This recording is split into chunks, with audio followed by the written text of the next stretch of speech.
On behalf of Breathe LA, I want to welcome you to the second Green Salon of our 2012 series. The Green Salon is entitled The Future of Green Jobs in LA, Expanding Sustainable Industries and Employment. And I want to begin by thanking our outstanding group of speakers who volunteered their time today.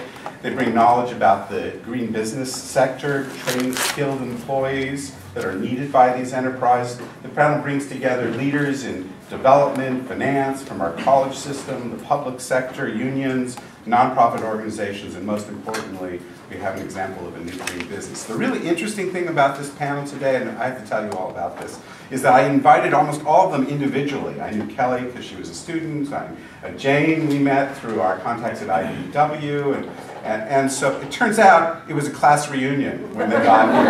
Everybody works with everybody, and I was going to talk about partnerships and networks, but I don't think I need to do that because I think the panel itself is going to be able to demonstrate that. And it turns out that DWP is very much the center of a lot of this. Its establishment of policies really influenced economic opportunities and the role of labor unions, the role of community colleges. So that's why Kelly gets the center seat here.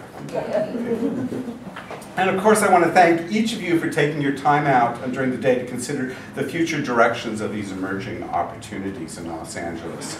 The Green Salon is sponsored by Union Bank, and today we are fortunate to have Susan Miller, who is Senior Vice President, Environmental Officer, and Environmental Stewardship Manager. What an appropriate title. She may be joined by her colleague, Carl Balton, who has an even longer title, which is Senior Vice President and Deputy Group Head Corporate Responsibility, President and COO of Union Bank Foundation. Now that's a title.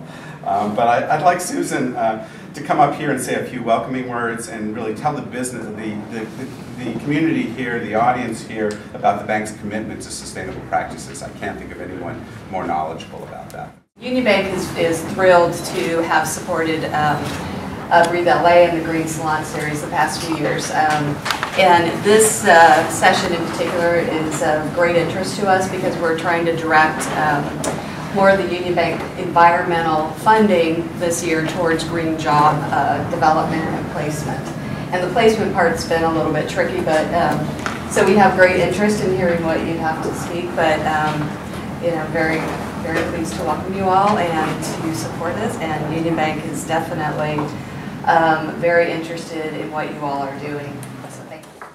This fifth annual Green Salon series has a very terse title, Green Businesses, Green Jobs, getting right to the bottom. How can the Los Angeles community produce sustainable enterprises to support the regional economy? Because it isn't a choice of whether we green our economy or have a strong economy. We can do both, we believe, at the same time. And the Salon Series was begun as a way to support AB 32, which, as you know, is the state's greenhouse gas law, in which we have targets set to achieve to lower our emission of greenhouse gases. That's important to Breathe LA for a whole variety of reasons, because usually if you lower greenhouse gases, there are big co-benefits to criteria pollutants, to everything, and there are real co-benefits to lung health. So the emphasis today on green business innovation and green job trainings is to help us meet the targets for greenhouse gas reductions, and you'll hear a lot about that from Kelly.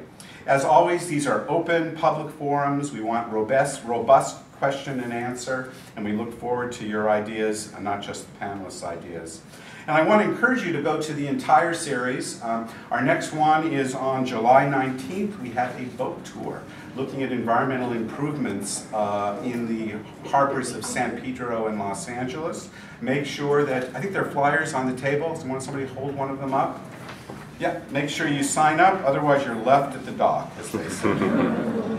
I want to start with a few statistics on a research report entitled Green Jobs in the Los Angeles Region that was published less than a year ago. The Los Angeles, listen to these numbers, I thought this was very interesting. The Los Angeles region is home to the largest cluster of green employment, not just in California, but in the entire United States. The sector is still emerging. Green jobs account for about 178,500 of the 4.5 million in the region, roughly 4% of total employment. But it has been growing at triple the rate of the larger economy for a decade and a half, and that is expected to continue. So this is really the growth sector that can really move our economy. Because the occupations have substantial skill requirements, workers are likely to command a 50% to 100% premium over the average job. So this is not just about creating jobs, this is about creating jobs that pay living wages and plus middle-class wages, which is what's so critical right now.